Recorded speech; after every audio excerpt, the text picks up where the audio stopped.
क्या कोई यहूदी तरीके से जीकर यहूदियों का समर्थन करते हुए कला में करियर बना सकता है? पीढ़ियों से अमेरिकी यहूदी हॉलीवुड और थिएटर में असाधारण रूप से बड़ी भूमिका निभाते आए हैं, लेकिन बहुत कम ही उन्होंने इन मंचों का उपयोग यहूदी मुद्दों के लिए आवाज उठाने के लिए किया है, अपने काम के जरिए यहूदी जीवन को समझाने या उजागर करने के लिए, ताकि उसे एक ऐसी चीज के रूप में मनाया जाए और सामान्य माना जाए, ना कि केवल किसी त्रासदी की पृष्ठभूमि के रूप में या ऐसी चीज के रूप में जिसे पूरी तरह अमेरिकी बनने के लिए छोड़ना जरूरी हो। ऐसा बहुत ही कम हुआ है। और 7 अक्टूबर की घटना के बाद और उसके बाद बढ़ते यहूदी विरोध के माहौल में यहूदियों की उपस्थिति को मिटाना और इजराइल को बदनाम करने को सामान्य मान लिया गया है। एक यहूदी कलाकार जो हॉलीवुड में पले बड़े हैं, इस प्रवृत्ति को बदलने की कोशिश कर रहे हैं। इस हफ्ते थिंक ट्वाइस में हम अभिनेता, कलाकार और पॉडकास्टर जोना प्लैट से बात करते हैं कि आज यहूदी होना क्या मायने रखता है।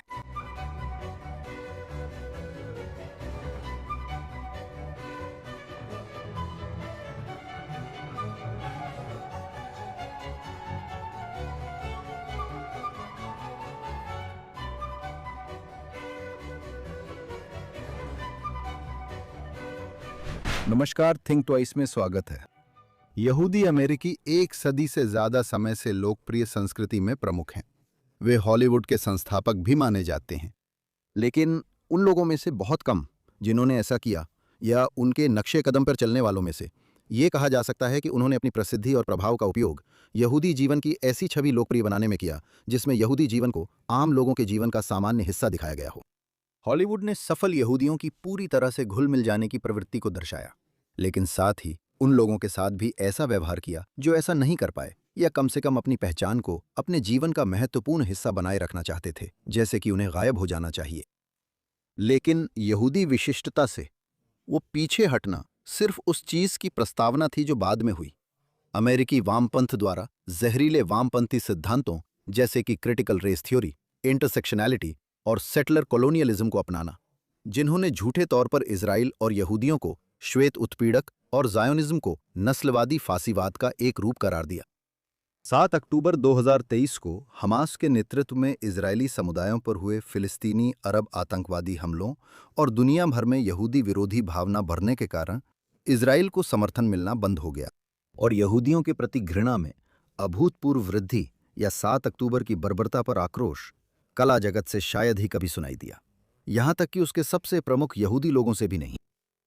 हालांकि इस नियम के कुछ अपवाद हैं और आज हमारे साथ उनमें से एक हैं। जोना प्लैट अभिनेता, गायक, लेखक, निर्देशक और निर्माता हैं, जो ब्रॉडवे, फिल्म और टीवी में अपने काम के लिए प्रसिद्ध हैं। 7 अक्टूबर के बाद से उनका मुख्य project being Jewish with Jonah Platt podcast रहा है। हॉलीवुड में पले बढ़े, उनके पिता सफल निर्माता और यहूदी समुदाय में सक्रिय थे, जबकि मां प्रमुख यहूदी कार्यकर्ता व समाजसेवी थीं। उन्होंने यहूदी जीवन की सकारात्मक छवि को बढ़ावा देने और यहूदी समुदाय में बेहतर संवाद और एकता को प्रेरित करने का जिम्मा उठाया है। योना प्लैट, थिंक ट्वाइस में स्वागत है। धन्यवाद, मुझे यहाँ बुलाने के लिए धन्यवाद। बहुत धन्यवाद कि आपने आज हमारे साथ जुड़ने के लिए समय निकाला। मैं जानना चाहता हूँ, 7 अक्टूबर के बाद आपको यहूदी होने पर ध्यान केंद्रित करने की प्रेरणा किस वजह से मिली, जब ऐसा लग रहा था कि रचनात्मक कला में अधिकांश यहूदी या तो इजराइल पर हमले का समर्थन कर रहे थे या बस चुप हो गए थे?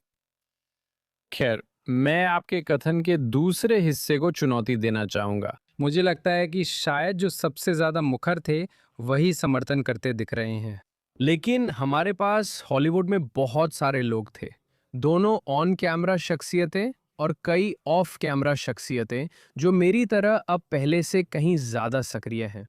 और मैं निश्चित रूप से हॉलीवुड में मौजूद उन मुखर मकाबी यहूदी योद्धाओं की अहमियत कम नहीं करना चाहता, जिन्होंने इस समय में वाकई आगे आकर अपनी मौजूदगी दर्ज कराई है। लेकिन अपनी बात करूं तो आप जानते हैं, ये मेरे जीवन का सबसे अहम पल है, और निश्चित रूप से यहूदी समुदाय के लिहाज से हमारे साझा जीवन का भी।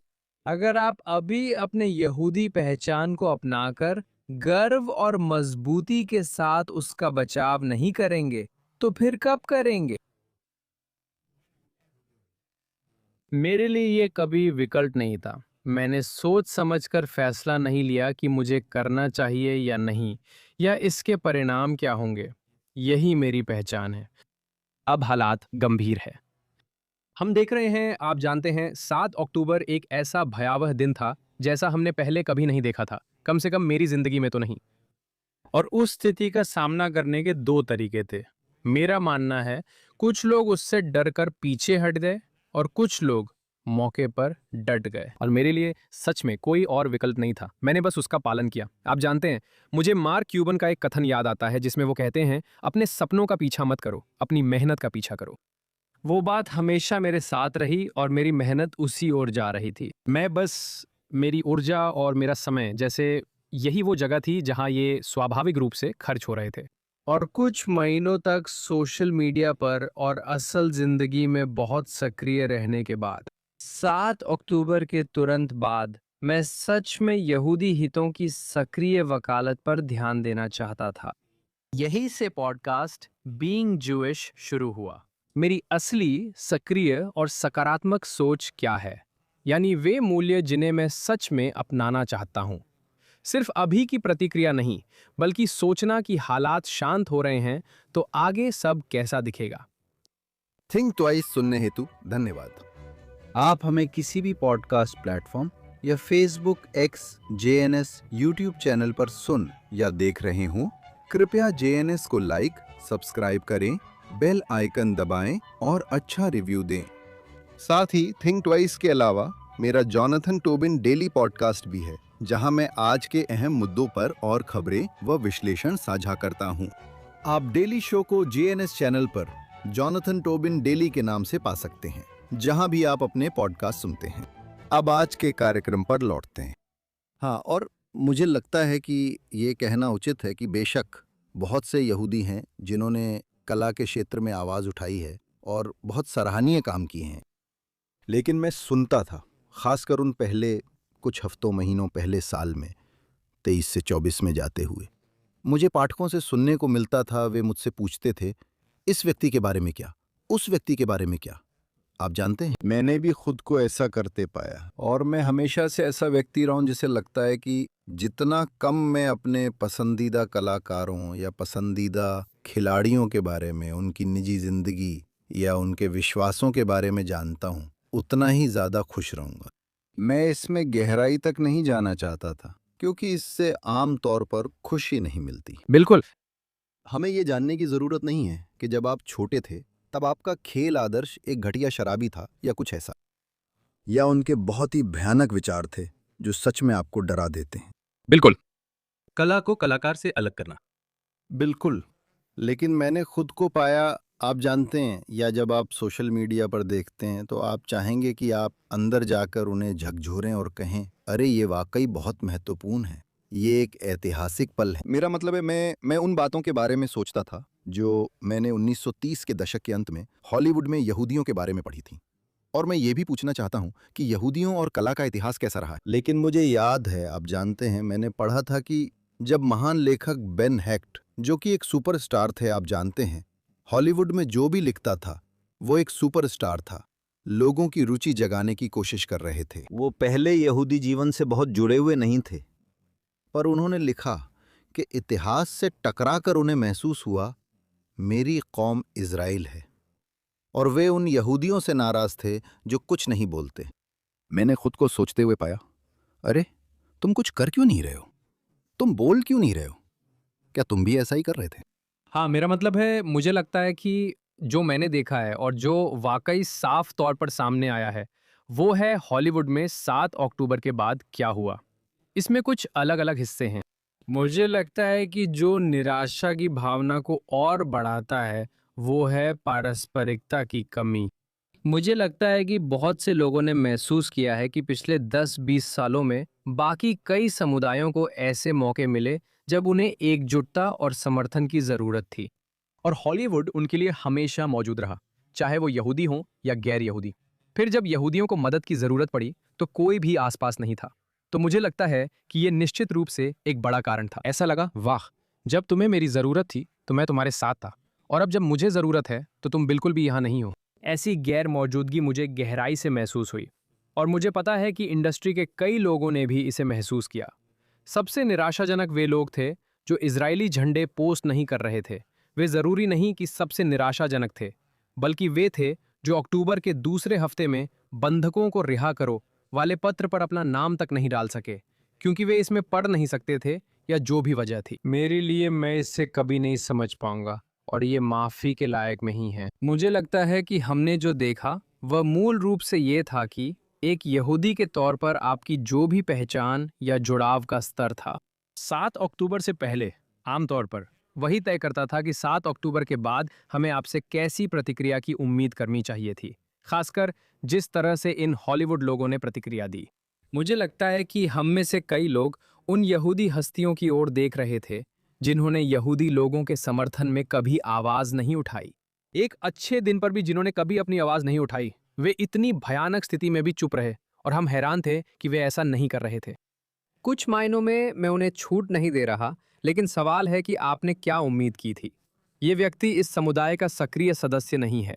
ये आप जानते हैं, कोई ऐसा व्यक्ति है जिसे हम एक धर्म से दूर हो चुका यहूदी कह सकते हैं, जो जन्म से और संबंध से तो यहूदी है, लेकिन अपनी रोजमर्रा की जिंदगी किसी भी मायने में यहूदी तरीके से नहीं जी रहा है, यहूदी मुद्दों के लिए कुछ नहीं करता और किसी भी तरह से अपने यहूदी धर्म का पालन नहीं करता। और उन लोगों से हमें उम्मीद नहीं करनी चाहिए थी कि वे 7 अक्टूबर को आगे आएंगे। कुछ मायनों में हमें खुशी हुई, मैं ये नहीं कहना चाहता कि हैरानी हुई, लेकिन ये देखना वाकई अच्छा था कि जो लोग वास्तव में जुड़े हुए और सक्रिय यहूदी महसूस करते हैं, जो शायद पहले इतने मुखर नहीं थे, उन्होंने इस पल को देखा और कहा, ठीक है, अब मैं मुखर रहूंगा। हमने ऐसे लोगों को देखा। हमने उन लोगों को भी देखा जिनका मैंने अभी जिक्र किया, जो पहले कभी मुखर नहीं थे, कभी मुखर नहीं होने वाले थे और अब भी मुखर नहीं है। और कुछ लोग ऐसे भी हैं जो बीच में हैं, और वे वही लोग हैं। मैं उन लोगों से ज्यादा निराश हूं जो ज्यादा जुड़े हुए हैं। वे और भी कुछ कह सकते थे, लेकिन जनसंपर्क संबंधी झिझक या किसी और वजह से उन्होंने नहीं कहा। वही लोग मुझे निराश करते हैं। मेरे लिए पूरा हॉलीवुड या सभी एक जैसे नहीं है। सबने मुझे निराश नहीं किया। जैसा आपने कहा, किसी के पसंदीदा अभिनेता बुरे शराबी हो सकते हैं, तो कुछ लोगों से निराशा होना स्वाभाविक है। मेरे लिए वे ज्यादा अहम हैं जिन्हें आप करीब से जानते थे। आप पहले भी दूसरों के लिए सहयोगी रहे हैं। अब ये आपके अपने लोग हैं। आपने पहले भी यहूदी गाला की मेजबानी की है। इस मामले में आपकी क्या राय है? उन लोगों ने मुझे बहुत निराश किया। हाँ, मुझे लगता है आप जानते हैं, गैर कलाकारों के बीच ये धारणा है कि किसी अलोकप्रिय मुद्दे के लिए बोलने पर परिणाम भुगतने पड़ सकते हैं, और जाहिर है अब इजराइल एक अलोकप्रिय मुद्दा बन गया है, अफसोस आप जानते हैं, फैशनेबल सर्कल्स में, और इसके लिए परिणाम भुगतने पड़ सकते हैं। और मैं जानता हूं कि शास्त्रीय संगीत जैसी अन्य कलाओं में इजराइल के समर्थन में बोलना मुश्किल है। ऐसा करने वाले उन चंद लोगों को बहुत नकारात्मक प्रतिक्रिया मिलती है। लेकिन मैंने ये भी सुना है, और आप जानते हैं, जेनिफर गुडविन जैसी कोई, जिनका आपने अपने पॉडकास्ट पे इंटरव्यू लिया था, उन्होंने कहा कि ये बिल्कुल भी सच नहीं है, और उन्होंने 7 अक्टूबर के बाद अपनी यहूदी पहचान को और खुलकर अपनाया है। क्या आपने भी ये सुना है? हाँ, कुल मिला के इजराइल के समर्थन में बोलने वालों की कोई यहूदी ब्लैकलिस्टिंग नहीं है। ऐसा कुछ नहीं हो रहा। मैं कहूंगा कि असल में होता ये है। ये ज्यादातर कुछ ब्रांडों या प्रोजेक्ट्स से जुड़ा एक सामान्य कारोबारी मामला है। हो सकता है वे ऐसे किसी व्यक्ति के साथ जुड़ना ना चाहें जो किसी भी मुद्दे पर जोर जोर से और खुलेआम ध्यान आकर्षित कर रहा हो। ये कोई यहूदी या इजराइल से जुड़ी बात नहीं है। कुछ लोग बस ऐसे होते हैं, जैसे कि वे कहते हैं, मैं तो बस स्नीकर्स बेचने की कोशिश कर रहा हूं। मैं किसी ऐसे व्यक्ति से नहीं जुड़ना चाहता जो इन स्नीकर्स को खरीदो के अलावा कुछ और लेकर आ रहा हो।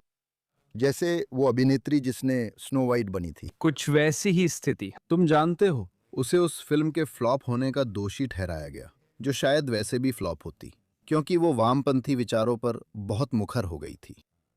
सही है, लेकिन मेरे लिए उस स्थिति में असली मुद्दा क्या है ये मायने नहीं रखता। अगर आप किसी तरह के संवेदनशील मुद्दे को उठा रहे हैं और उस विवाद को एक व्यावसायिक प्रोजेक्ट पर ला रहे हैं, तो लोग उस झंझट में नहीं पड़ना चाहते। और मैं ये समझता हूं क्योंकि आप कुछ बेचने की कोशिश कर रहे हैं।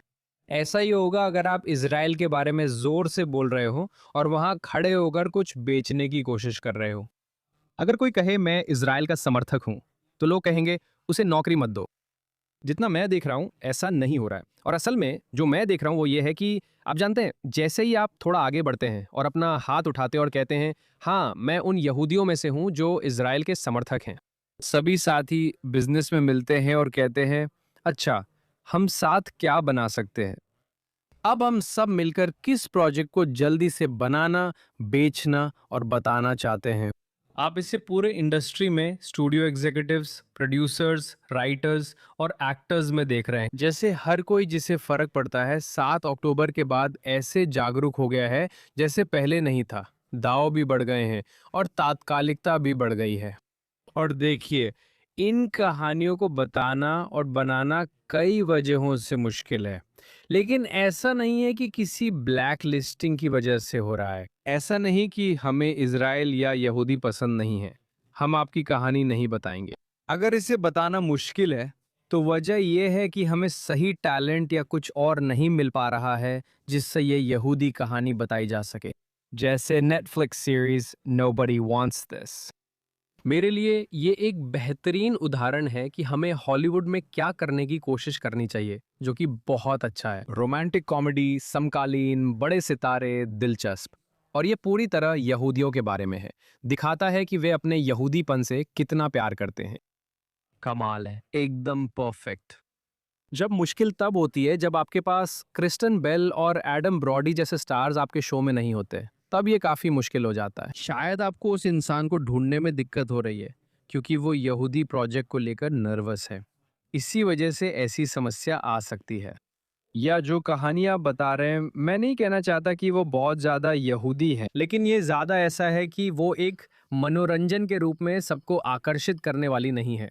उसमें सिर्फ एक महत्वपूर्ण यहूदी कहानी होने के अलावा अपनी अलग खूबियां नहीं हैं। क्योंकि इसे बनाने में काफी पैसा लगेगा और पैसा वापस पाने के लिए आम दर्शक चाहिए, है ना? बिल्कुल, ये एक बाजार है ना? तो ये ऐसा नहीं हो सकता कि मैं ये फिल्म सिर्फ धरती पर मौजूद 1.5 करोड़ यहूदियों के लिए बना रहा हूँ और मुझे अपना पैसा वापस पाने के लिए उनमें से हर एक को इसे देखना पड़े, है ना? ये होना चाहिए कि ये एक वाकई दिलचस्प कहानी है। ये किरदार भी वाकई दिलचस्प है। ओह, और वैसे भी वे यहूदी हैं और जिस तरह से वे बोलते हैं, एक दूसरे से बातचीत करते हैं और अपनी जिंदगी जीते हैं, वो यहूदी तरीके से है।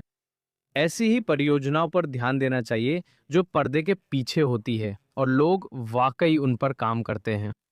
बस अभी ये एक मुश्किल बिजनेस है। वैसे भी चीजें बनवाना मुश्किल है। जैसा कि ज्यादातर लोग जानते हैं, हॉलीवुड बहुत तेजी से बदल रहा है और ओरिजिनल चीजें बनवाना पहले से कहीं ज्यादा मुश्किल हो गया है। ये सब कई कारणों का मेल है, लेकिन मुझे कभी नहीं लगा कि ये आदमी इजराइल के बारे में बोलता है, इसलिए इसे हायर नहीं कर सकते।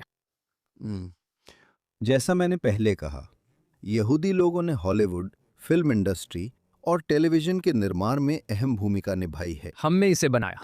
हाँ, बिल्कुल। हालांकि शुरू में हॉलीवुड के म्यूजियम ने इस बारे में बात नहीं करनी चाहिए, लेकिन उसे छोड़ दीजिए।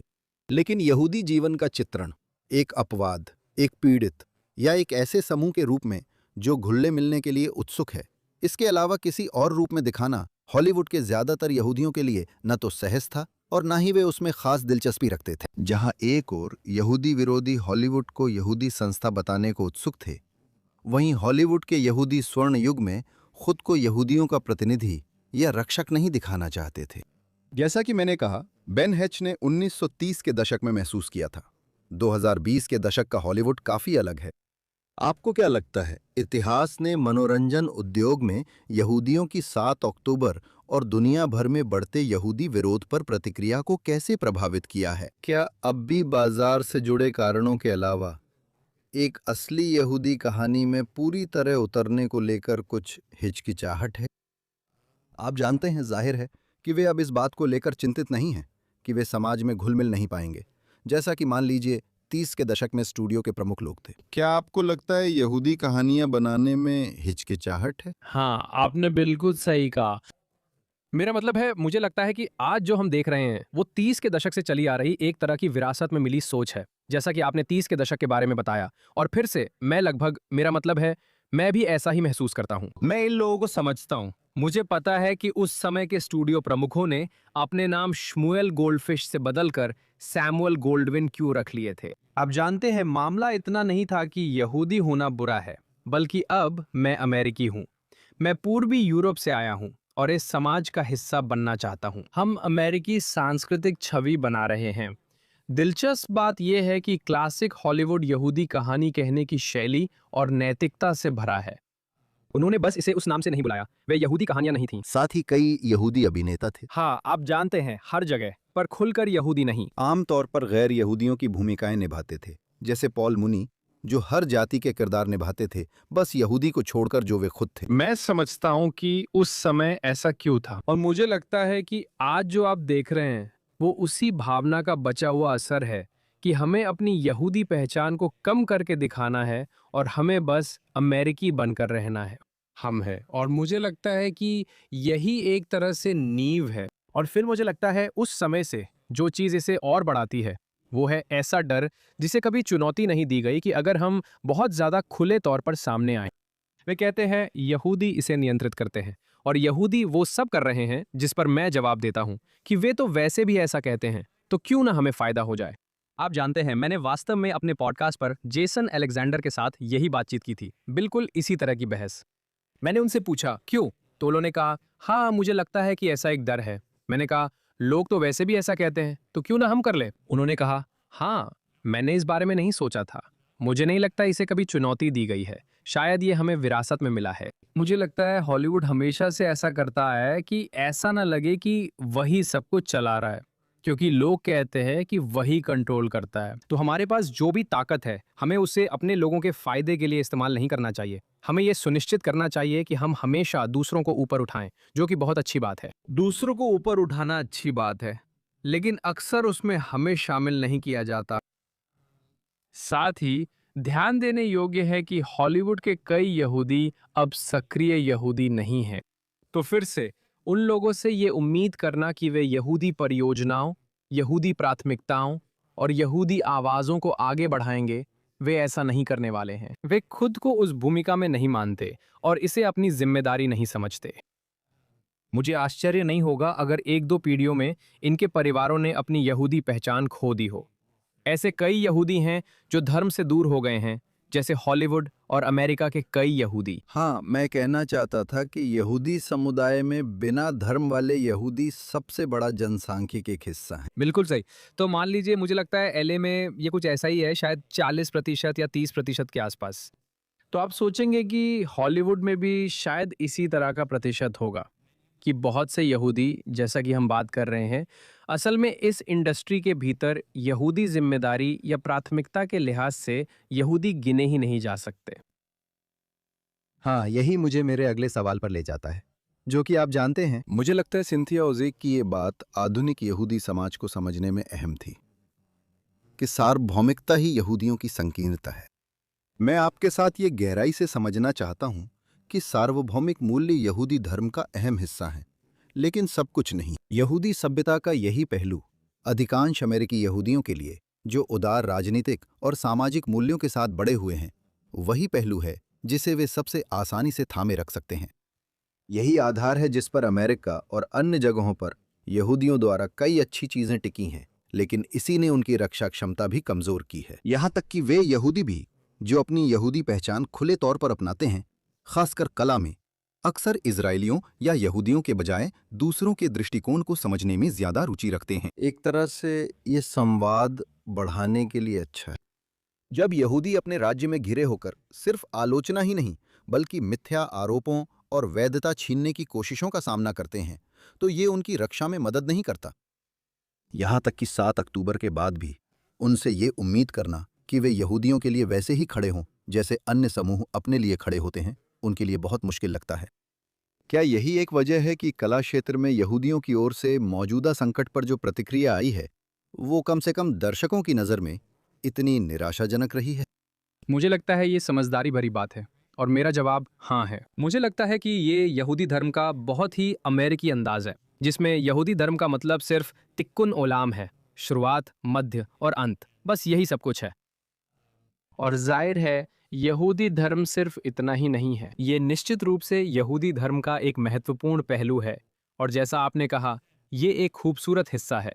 यही वजह है कि हम जिन भी समाजों में रहे हैं वहाँ हम एक जीवंत हिस्सा बने हैं, क्योंकि हम दूसरों की परवाह करते हैं। मेरा मतलब है, ये हमारे मुख्य आदेशों में से एक है, जिसे यहूदी प्रार्थनाओं और धर्म ग्रंथों में कई तरह से बताया गया है, जैसे अजनबी, विधवा, अनाथ, दुश्मन और सभी की परवाह करना। ये बहुत महत्वपूर्ण है। और यही सब कुछ नहीं है, आपको पूरा पैकेज चाहिए। जब यहूदी लोगों की बात आती है तो हम सिर्फ उसी एक मूल्य से कहीं अधिक हैं। और अगर आपके लिए यहूदी होने की पूरी परिभाषा सिर्फ सामाजिक न्याय है, तो आपका विश्वास, आपका समुदाय वास्तव में यहूदी लोग नहीं है, वो सामाजिक न्याय है। और आप बस उसे किप्पा पहनाकर यहूदी रूप दे रहे हैं।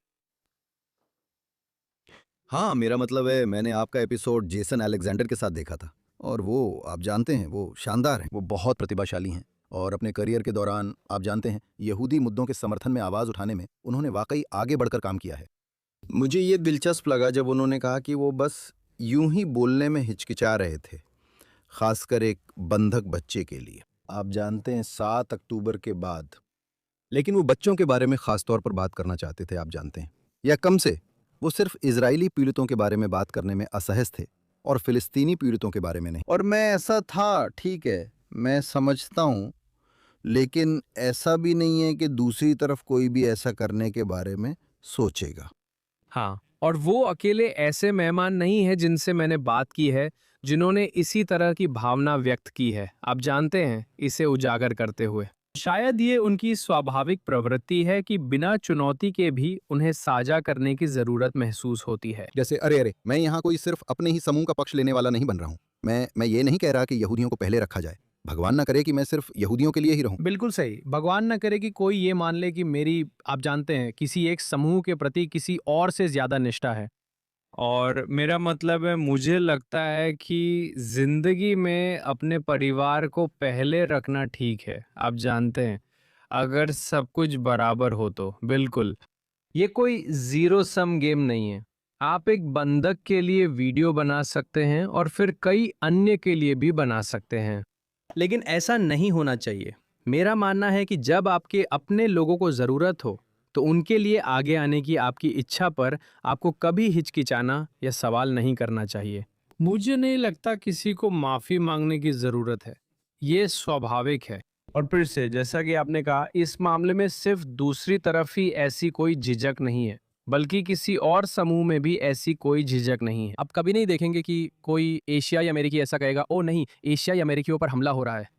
मुझे नहीं पता कि मुझे कुछ कहना चाहिए या नहीं, क्योंकि मुझे दूसरे समूहों की चिंता करनी है। क्या वे सोचेंगे कि मैंने उनके लिए काफ़ी कहा है? असल में, अगर आप मुझे निशाना बना रहे हैं, तो मैं अपने समूह के लिए खड़ा रहूंगा। ये स्वाभाविक है। ये अस्वाभाविक है कि आपको इसके लिए माफ़ी मांगनी पड़े। और फिर से, ये बहुत हद तक एक साथ हो सकता है। कोई नहीं कहता कि ये जीरो सम होना चाहिए, ये मैं हूं या कोई नहीं, लेकिन अपने लोगों, अपनी पहचान को प्राथमिकता देना ठीक है। ये स्वाभाविक है, यही हम हैं, इसमें कुछ भी गलत नहीं है।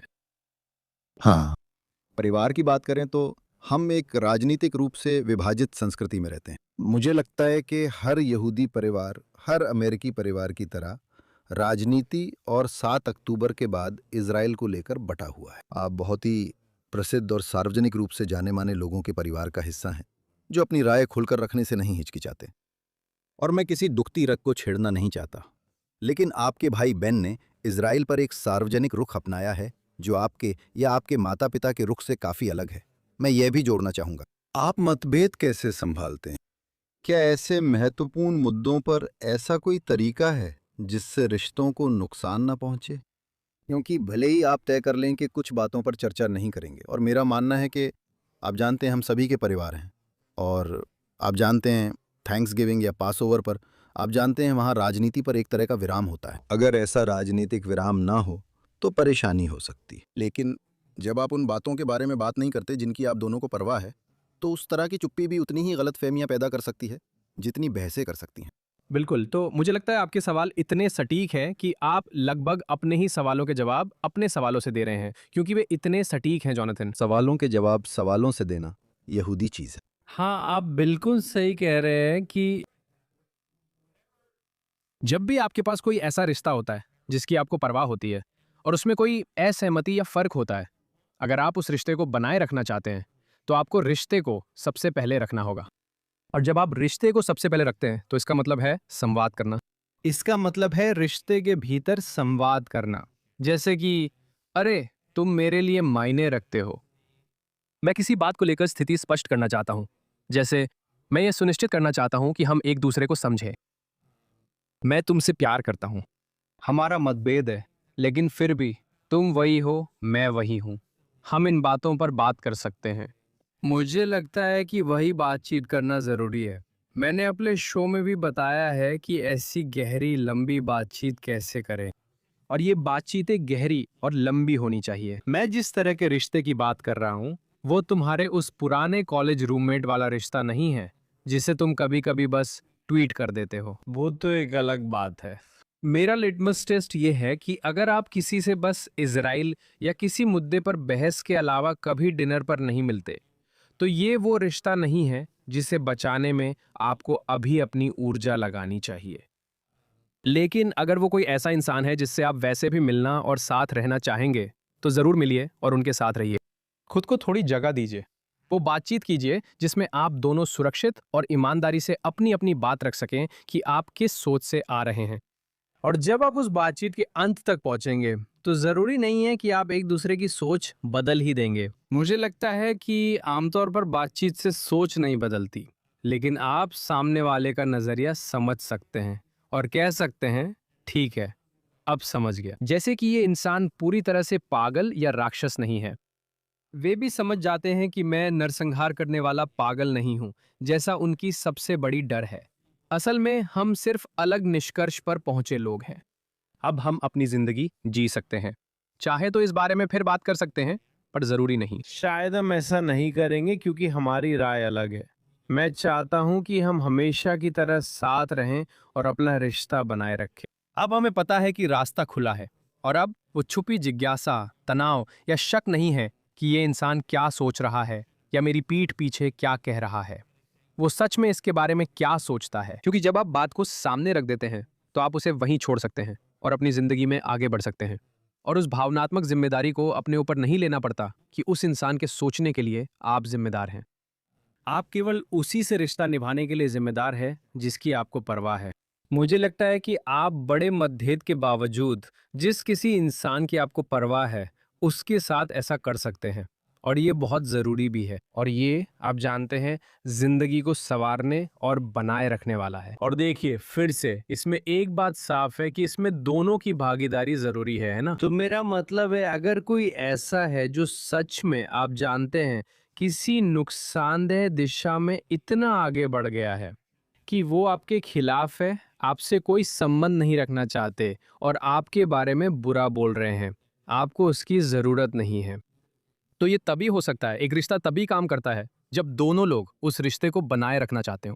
और दुर्भाग्यवश मैं खुशकिस्मत हूं कि मुझे इसका सामना नहीं करना पड़ा है। लेकिन मेरे कई जानने वाले हैं, जैसा कि मुझे यकीन है आपके भी होंगे, जैसा कि आजकल ज्यादातर यहूदियों के साथ होता है, या तो खुद उनके साथ या उनके किसी करीबी के साथ। बहुत बुरी कहानियां हैं जहां सबसे अच्छे दोस्त लोगों से रिश्ता तोड़ लेते हैं। आप जानते हैं, क्योंकि ओ तुम इजराइल का समर्थन करोगे तो मेरे लिए तुम्हारा रिश्ता खत्म, जो मेरे लिए दुर्भाग्यवश समझ से बाहर है कि ऐसा कैसे हो सकता है।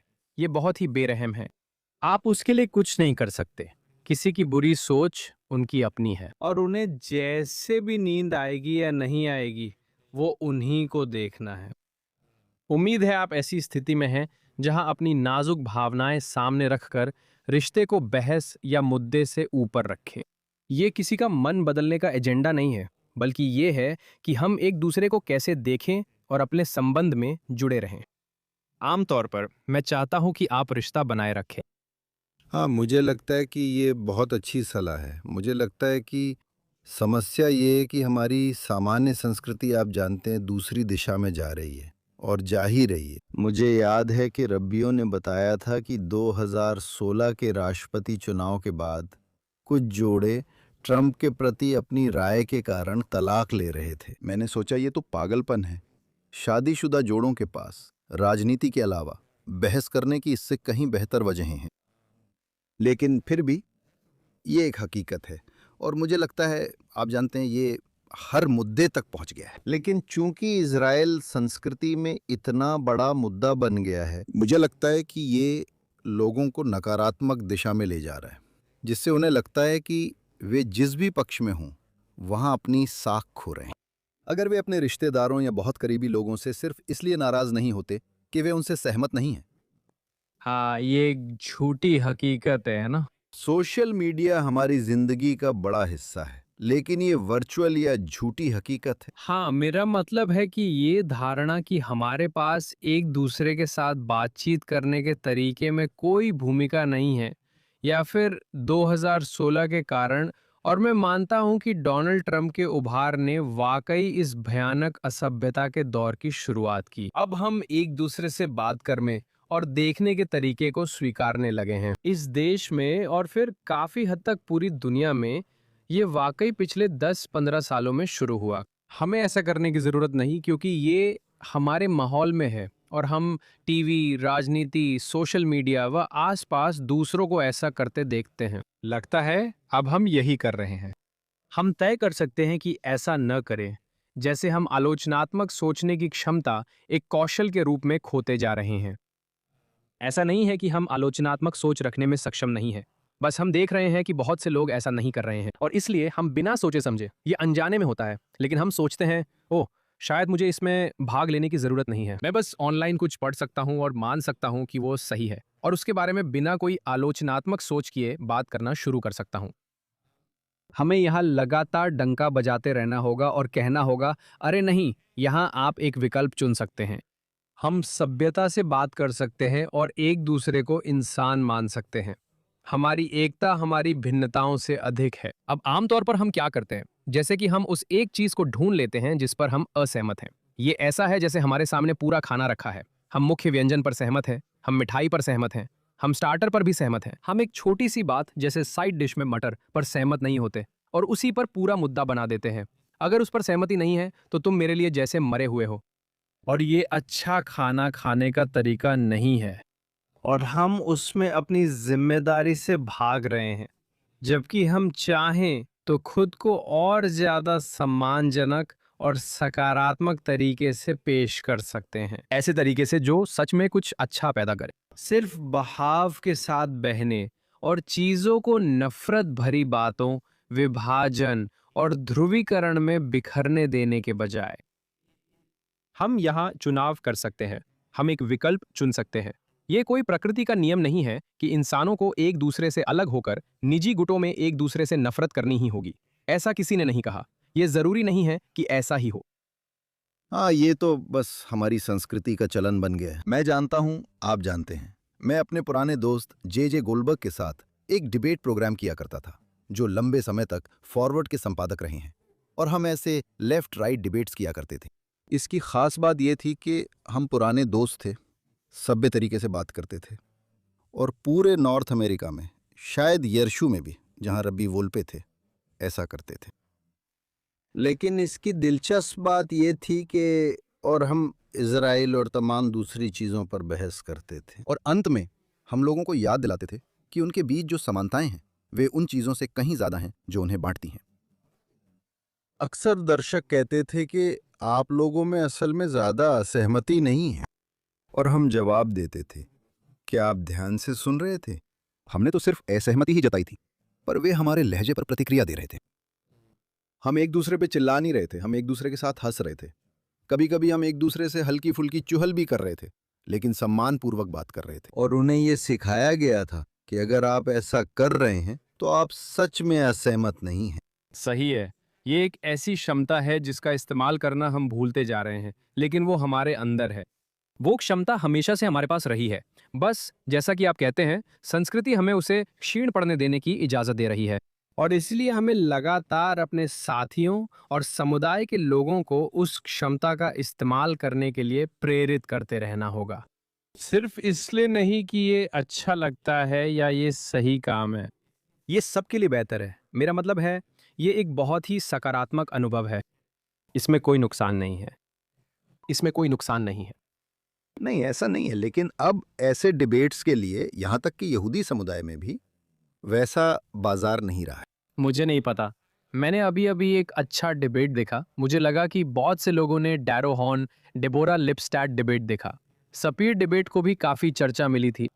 हाँ, नहीं, मैं ये नहीं कह रहा कि ये नामुमकिन है, लेकिन मेरे अनुभव में अब लोगों में इसकी चाहत कम हो गई है, क्योंकि लोग हर चीज पे जल्दी गुस्सा हो जाते हैं। लेकिन मुझे अगला सवाल पूछना है कि जब परिवार में असहमति होती है तो रिश्तों और परिवार को प्राथमिकता देना अलग बात, लेकिन एक समुदाय के रूप में हम सीमा कहाँ तय करते हैं? आपने समावेशिता के महत्व पर बार बार बात की है, लेकिन इसका जवाब ये हो सकता है कि अगर हम सिर्फ समावेशिता के लिए ही खड़े हैं तो इसका मतलब है कि हम असल में किसी भी चीज के लिए खड़े नहीं। समुदाय को सीमाएं कहाँ तय करनी चाहिए? एक पत्रकार के तौर पर मैंने सीखा है कि सभी लोग सीमाएं तय करना चाहते हैं, बस हर किसी की राय अलग होती है कि सीमा कहाँ हो। ये सच में एक बड़ा सवाल है। मुझे लगता है कि भले ही सीमाएं खींच दी जाएं, और जैसा कि आप कहते हैं, हर चीज के लिए कहीं ना कहीं एक सीमा होती है, लेकिन दरवाजा हमेशा खुला रहना चाहिए। तो मैं ये कहना चाहता हूँ, हमें हमेशा एक रास्ता देना चाहिए, हमेशा एक रास्ता होना चाहिए। जब भी आप मन बदले, हमारा दरवाज़ा खुला है। ये मेरे लिए बहुत ज़रूरी है। मुझे नहीं लगता इसका मतलब है कि कोई सीमा नहीं है, सभी हमेशा स्वागत योग्य है। मुझे लगता है मैंने इस पर बात भी की है। उदाहरण के लिए यहूदी संगठनात्मक माहौल में ये सवाल उठा था जब मैं कुछ यहूदी नेताओं के साथ था। यहूदी संगठनों में काम कर रहे एंटी ज़ायोनिस्ट लोगों के लिए सीमा कहाँ तय करनी चाहिए, और मुझे व्यक्तिगत रूप से लगा कि आपके पास पूरी तरह से अधिकार है कि आप एक सीमा तय करें। अगर आप एक यहूदी संगठन है जिसका मिशन किसी न किसी रूप में आप जानते हैं यहूदी लोगों की बढ़ोतरी को बढ़ावा देना है, या यहूदी धर्म के XYZ पहलू का समर्थन करना है, या यहूदी लोगों का समर्थन करना है, ये कहना कि देखिए, अगर आप किसी भी तरह से यहूदी मातृभूमि के अस्तित्व के खिलाफ है तो ये संगठन आपके लिए नहीं है। भगवान के साथ जाओ, किसी और जगह काम करो जो तुम्हारे लिए हो सकती है। जब तुम्हारा मन बदल जाए तो हमारे पास नौकरी है, प्रार्थना सभा में आओ, बहुत अच्छा, लेकिन तुम्हें यहाँ काम करने की जरूरत नहीं है। और मुझे लगता है कि ये पूरी तरह से सही है, ये बिल्कुल ठीक है। मुझे लगता है ऐसी सीमाएं खींचनी ही पड़ती हैं। और तुम्हारे यहूदी प्रार्थनालय के अंदर अगर तुम जानो तो वे खुद ही अपनी सीमाएं तय कर लेंगे। जानते हो, अगर मैं ऐसे यहूदी प्रार्थनालय में हूँ जहां हम हर सप्ताह इजराइल के राज्य के लिए प्रार्थना करते हैं और इजराइल के सैनिकों के लिए प्रार्थना करते हैं, अगर आप ऐसे व्यक्ति हैं जो उस माहौल को असहज बनाता है या जिसे वो माहौल असहज करता है, तो आप खुद ही तय करेंगे कि आपको वहां रहना है या नहीं। पूजा स्थल आपको कभी जाने को नहीं कहेगा, दरवाजा हमेशा खुला रहता है, लेकिन अगर आप या कम से कम ऐसा होना चाहिए। कम से कम ऐसा होना चाहिए। तुम खुद फैसला करोगे, मैं यहाँ नहीं रह सकता, ये मेरे मूल्यों के खिलाफ है। तुम्हारी सीमा तुम तय करो। अगर ये सही नहीं लगे तो कहीं और जा सकते हो, मन बदले तो यहाँ लौट सकते हो। मेरे लिए यही सोच है, अगर मन बदले तो हम यहाँ हैं। लेकिन अगर तुम्हारे लिए कोई चीज़ इतनी ज़रूरी है जो हमारी किसी बहुत ज़रूरी चीज़ के खिलाफ है, तो शायद ये जगह तुम्हारे लिए नहीं है। हाँ, मुझे लगता है ये बहुत अहम बात है, क्योंकि आप जानते हैं हर चीज पर बहस हो सकती है, यहाँ तक कि यहूदी जैसी विविध समुदाय में भी। आप जानते हैं, ये कहना आसान है कि हम सब इस बात पर असहमत हो सकते हैं कि टैक्स रेट्स क्या होने चाहिए, लेकिन जब बात इस ग्रह पर एकमात्र यहूदी राज्य के विनाश की आती है जहां दुनिया के आधे यहूदी रहते हैं, तो उसे बहस योग्य मानना, आप जानते हैं, मैं अपनी तरफ से कह सकता हूं कि मैं लगभग हर चीज पर बहस करने को तैयार हूं, लेकिन इस पर बहस नहीं करना चाहता। हाँ, मैं आपसे सहमत हूँ, और मेरी एक बात ये है कि मुझे लगता है कि ये ज़रूरी है, खासकर युवा यहूदियों के लिए, कि इन जगहों के भीतर उनके लिए जगह सुनिश्चित की जाए, बातचीत करने, सवाल पूछने और आपत्तियां उठाने के लिए। मुझे लगता है कि ये वाकई ज़रूरी है, क्योंकि अगर हम वो जगह नहीं बनाते तो हम असल में एक द्वैत बना देते हैं, जहाँ या तो आप इज़राइल से प्यार करते हैं। अगर आप इजराइल से प्यार नहीं करते तो आप इजराइल से नफरत करने वालों के साथ माने जाते हैं, चाहे आप सच में नफरत करें या नहीं। हम कोई द्वैत नहीं बनाना चाहते, ना ही सब या कुछ भी नहीं जैसी स्थिति चाहते। या तो आप पूरी तरह साथ हैं, मैं इजराइल से प्यार करता हूं, मेरे रब्बी के लिए इसका जो भी अर्थ हो वही मेरे लिए भी है, या मैं यहां से चला जाऊं। हमें थोड़ा सा बीच का रास्ता रखना होगा जहां कोई आकर कह सके मुझे इसमें असहजता महसूस होती है। क्योंकि मेरा मतलब है, हम जानते हैं कि लोग हर समय हर जगह, खासकर युवा लोग, इस तरह की एंटी इजराइल बातें लगातार सुन रहे हैं। ये सब सोशल मीडिया पर है, स्कूलों में है, उनके दोस्तों में है, और अगर हम उन्हें आकर गलती करने या सवाल पूछने की जगह नहीं देंगे तो हम उन्हें खो देंगे। मुझे लगता है कि हमें ऐसा माहौल बनाना चाहिए। सच कहूं तो कई बड़े लोग भी हैं, ऐसे बड़े लोग जिन्हें कभी शिक्षा नहीं मिली और अब वही सब कुछ मिल रहा है। आप जानते हैं, वे उसी समय पढ़ाई कर रहे हैं जब उनके बच्चे भी पढ़ रहे हैं और उन्हें भी वही सब सिखाया जा रहा है। हमें यह सुनिश्चित करना होगा कि उनके पास अपनी चिंता व्यक्त करने के लिए एक जगह हो। आखिर में मुझे लगता है कि दो सीमाएं होंगी। पहली, क्या इज़राइल को अस्तित्व में रहना चाहिए या नहीं? मेरे लिए ये साफ है। हम नीति पर बहस कर सकते हैं। जैसे मैं कहता हूं, इज़राइल की सबसे ज्यादा आलोचना इज़राइल वासी ही करते हैं। बिल्कुल। हमें वहां कोई समस्या नहीं है, लेकिन हमें इस पर सहमत होना होगा कि यहूदियों को अपने बारे में फैसले खुद लेने चाहिए और धरती पर एक ऐसी जगह है जिससे हम सबका सामूहिक जुड़ाव है। और ये कि वहाँ कुछ निश्चित फिर से जैसे संगठनात्मक चीजें हैं जहाँ ऐसा करना उपयुक्त नहीं है। अगर मेरा मिशन स्टेटमेंट है तो ये एक है। आप जानते हैं, हम यहाँ इज़राइल के बारे में शिक्षा दे रहे हैं और हम इज़राइल के एक किबुत्स के लिए पैसे जुटाने के लिए फंड रेजर कर रहे हैं। अगर आप इससे सहमत नहीं हैं तो शायद ये जगह आपके लिए नहीं है और हमें किबुत्स के लिए पैसे जुटाने पर बहस नहीं करनी चाहिए। बेरी, अगर ये आपको इतना परेशान करता है तो ये जगह आपके लिए नहीं है। हाँ, मुझे लगता है कि ये सच है। और सच कहूँ तो मुझे लगता है, आप जानते हैं, जो भी हो, इजराइल ही इस समय एकमात्र मुद्दा है। आप जानते हैं सीमा कहाँ होनी चाहिए, इसे लेकर सवाल उठते हैं। आप जानते हैं, वे सारी बातें जो 20 या 30 साल पहले बहुत महत्वपूर्ण थीं, मुझे नहीं लगता कि वे अब भी उतनी महत्वपूर्ण हैं, और खासकर 7 अक्टूबर के बाद तो बिल्कुल नहीं। मुझे जानना है, आप ऐसा क्यों महसूस करते हैं? मैं ऐसा इसलिए महसूस करता हूं क्योंकि मैं 30 साल से इस बहस में हूं। क्या सिर्फ इज़राइल का अस्तित्व होना चाहिए या नहीं? मुझे लगता है यही असली मुद्दा है, क्योंकि मुझे लगता है, मैं सोचता हूं कि लंबे समय तक यहूदी समुदाय के लिए इजराइल खुद भी शांति प्रक्रिया की राजनीति को लेकर बहुत बटा हुआ था, और यही बात यहां संयुक्त राज्य अमेरिका में चर्चा में भी दिखी थी। लेकिन अब हम वास्तव में उस बारे में बात नहीं कर रहे हैं, हम अब कहीं ज्यादा बुनियादी चीज के बारे में बात कर रहे हैं। देखिए, एंटी ज़ायनिज्म कोई ऐसी चीज नहीं थी जिस पर बहस होती थी या जो सामान्य मानी जाती थी। उदाहरण के लिए, न्यूयॉर्क टाइम्स के संपादकीय पन्नों पर 20-30 साल पहले ये सामान्य नहीं था, लेकिन अब ये आम हो गया है। असल मुद्दा यही है, काफी हद तक यही तर्क है, और इस समय मुझे लगता है कि यही एकमात्र चीज है जिस पर हमें ध्यान केंद्रित करना चाहिए। मेरा मतलब है, आप जानते हैं, क्योंकि हम वहीं हैं, आप जानते हैं, घटनाएं हमें वहीं ले आई हैं। मेरा अंदाज थोड़ा अलग है। जैसे अगर मैं आपके न्यूयॉर्क टाइम्स के उदाहरण को लूं, जब वे एंटी ज़ायनिज्म की बात करते हैं तो मैं दो चीजें देखता हूं। एक, मैं इसे नफरत फैलाने वाला आंदोलन मानता हूं और वहां वास्तव में कोई सार्थक बौद्धिक बहस या संवाद नहीं हो रहा है।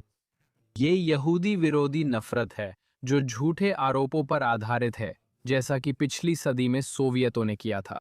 या फिर ये ज़ायनिज़्म को गलत तरीके से परिभाषित करना है, जैसे कि उसका मतलब बिन्यामिन नेतन्याहू की दक्षिणपंथी सरकार के शासन से जोड़ना और पूरे इज़राइल को उसी से जोड़कर देखना।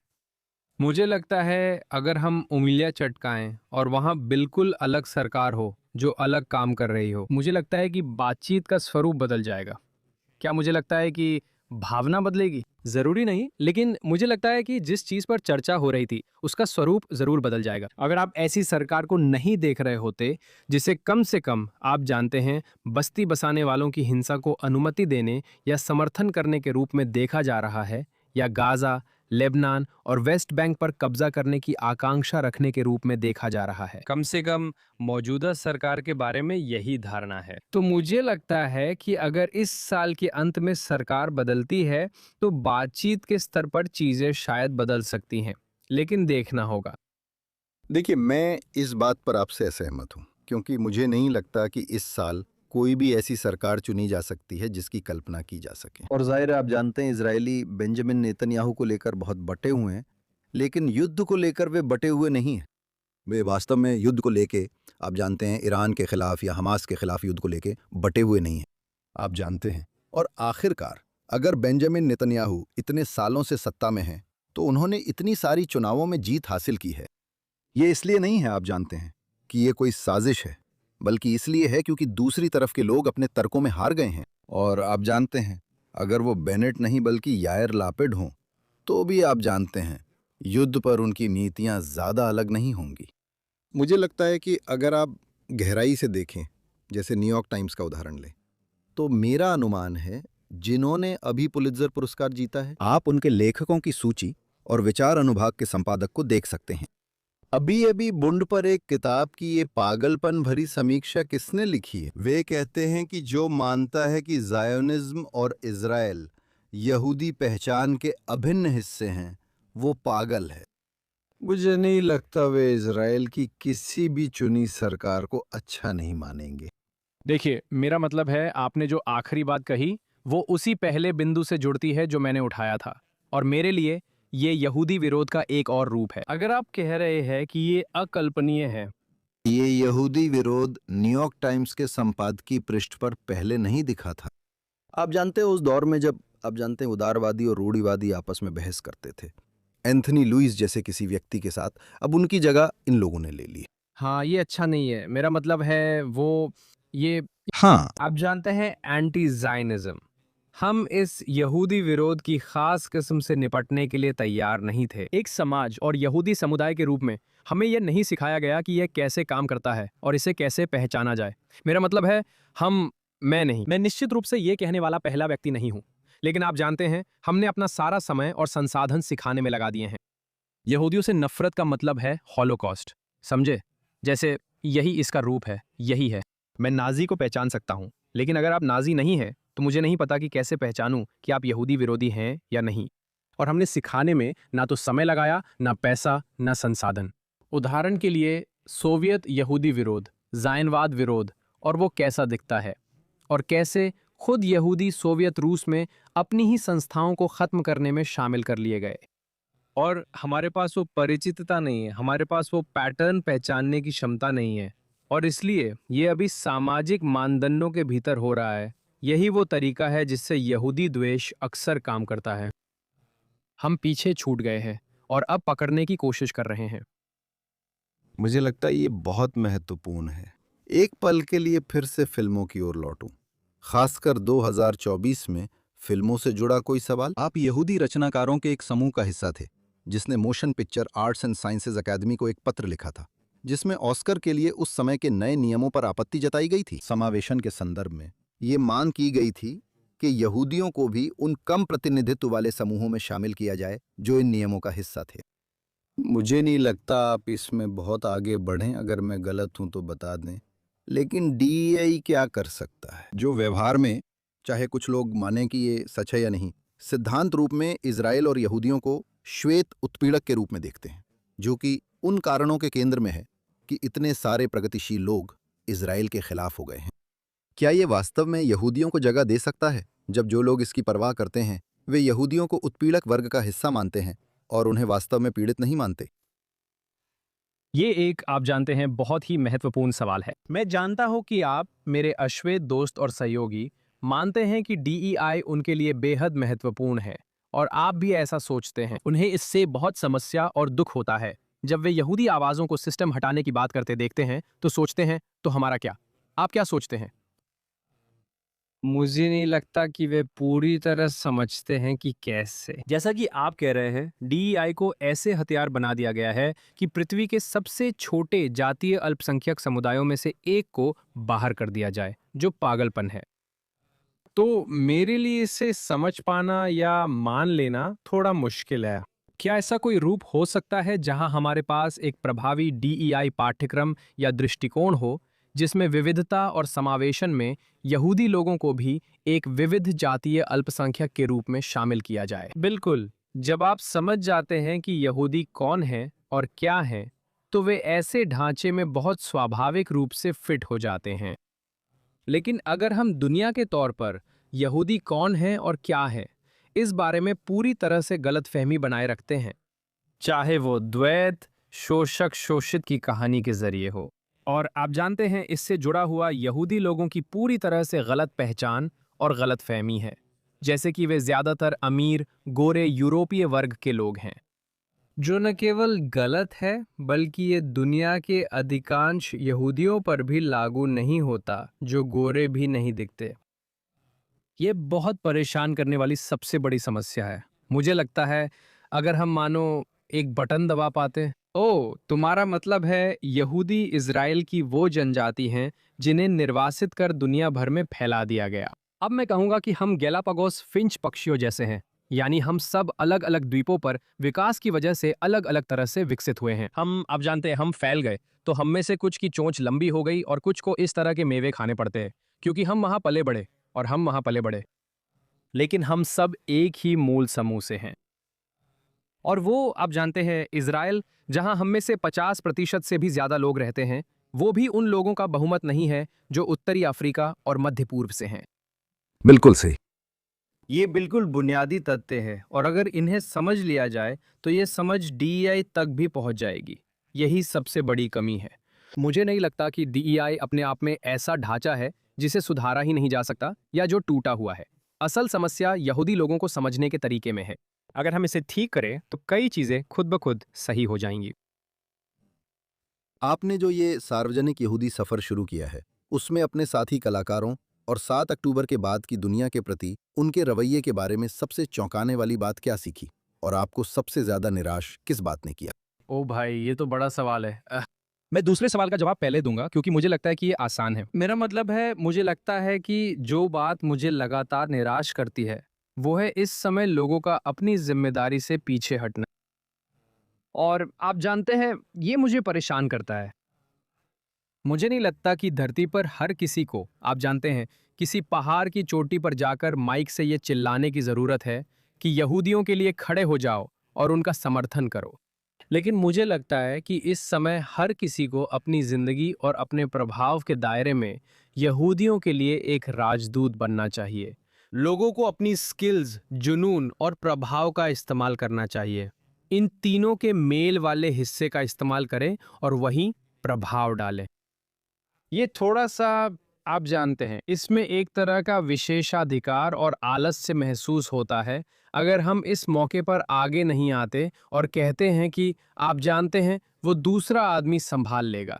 आप जानते हैं, मैं यहाँ बस सिर झुकाकर अपना काम करता रहूंगा, जबकि दूसरे लोग, आप जानते हैं, मेरी लड़ाइयाँ मेरे लिए लड़ेंगे। तो ये निराशाजनक रहा है। मैं चाहता हूँ कि और लोग व्यक्तिगत जिम्मेदारी की पुकार महसूस करें। लेकिन आप जानते हैं, यही तो इंसानियत है ना? हर युग में, हर पल, कुछ लोग इसके लिए आगे आते हैं और कुछ नहीं आते। हम एक प्रजाति के तौर पर ऐसे ही हैं। तो हमने इसे 30 के दशक में देखा था, हमने इसे हर बार देखा है, हम इसे फिर से अब देख रहे हैं। लेकिन ये, आप जानते हैं, ये हमेशा दुख देता है। और अगर हैरानी की बात करें तो मुझे किस बात ने चौंकाया? मुझे लगता है मैं इस बात से चौंका हूं, पता नहीं, अगर मुझे कुछ कहना हो तो शायद इस बात से कि ये कितना सकारात्मक रहा है।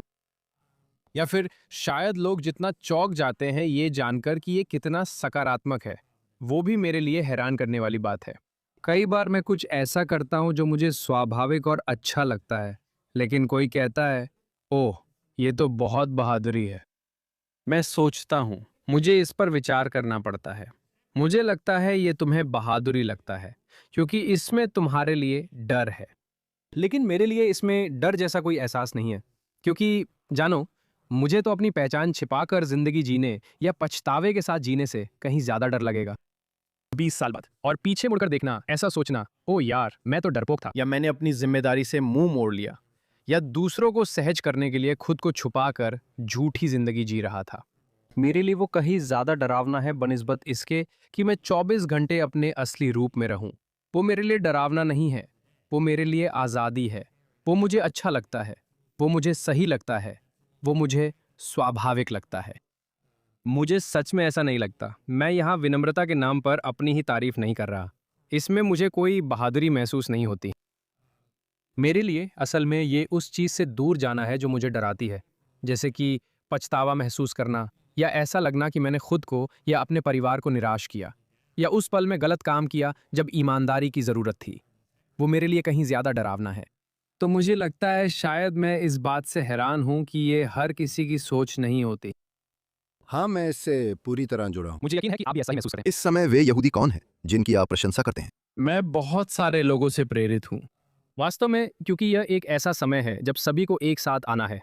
मैं हर उस यहूदी व्यक्ति से प्रेरित हूँ जो इस घड़ी में आगे बढ़कर जिम्मेदारी निभा रहा है, सच में। चाहे इसका मतलब ये हो कि आप आयोवा में एक सामान्य यहूदी हैं जो 7 अक्टूबर से पहले शामिल नहीं थे और अब आप अपने काउंटी क्षेत्र के 10 यहूदियों के लिए एक यहूदी पुस्तक क्लब शुरू कर रहे हैं। ये मेरे लिए अद्भुत है और बहुत महत्वपूर्ण भी। और यही तरीका है जिससे हम इस समय को पार करेंगे, लोग ऐसे काम करके। मैं यहूदी फेडरेशन के नेशनल यंग लीडरशिप कैबिनेट का सदस्य हूं, जो पूरे देश से 30 और 40 की उम्र के लगभग 400 यहूदियों को एक साथ लाता है। और मैं उस समूह में अपने साथियों से बहुत प्रेरित हूँ। और आप जानते हैं, मैं उन बहुत कम लोगों में से एक हूं जिनका मुख्य काम ही यहूदी समुदाय के लिए पेशेवर रूप से काम करना है।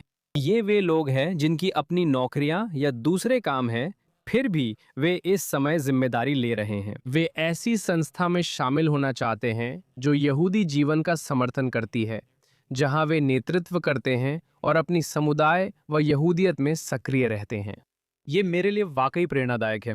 और सच कहूं तो किसी भी स्तर पर आपके पास चाहे जैसी भी आवाज़ हो, बड़ी आवाज़ें मुझे प्रेरित करती हैं, छोटी आवाज़ें भी मुझे प्रेरित करती हैं। बस वे लोग हैं जो हिनानी कह रहे हैं, यही मेरे लिए प्रेरणा है। बिल्कुल सही।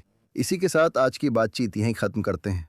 जोना, जुड़ने के लिए धन्यवाद। हमारे दर्शक और श्रोता आपको आपके काम को कैसे फॉलो कर सकते हैं और आपका पॉडकास्ट कैसे देख या सुन सकते हैं? धन्यवाद। आप being Jewish with Jonah Platt Apple, Spotify, Amazon या यूट्यूब जैसे पसंदीदा प्लेटफॉर्म्स पर सुन सकते हैं। हम टीवी पर यहूदी ब्रॉडकास्ट सर्विस पर गुरुवार रात प्राइम टाइम में आते हैं और वीकेंड में रीप्ले होते हैं।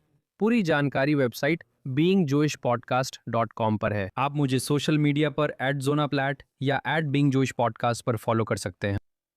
हम दर्शकों का धन्यवाद करते हैं। रोज जॉनथन टोबिन डेली एडिशन सुनना ना भूलें। इसे सभी पॉडकास्ट प्लेटफॉर्म्स पर सुन सकते हैं। अगर आप हमें किसी भी प्लेटफॉर्म पर सुन रहे हैं या फेसबुक, एक्स या JNS यूट्यूब चैनल पर लाइव देख रहे हैं, तो कृपया JNS को लाइक या सब्सक्राइब करें, बेल आइकन दबाएं, अच्छी रेटिंग दें। हमें thinktwice@jns.org पर बताएं कि आप शो कहां सुनते हैं और देखते हैं और आपके विचार क्या हैं। याद रखें, पढ़ते रहें और खुद सोचते रहें। अगले हफ्ते फिर मिलेंगे।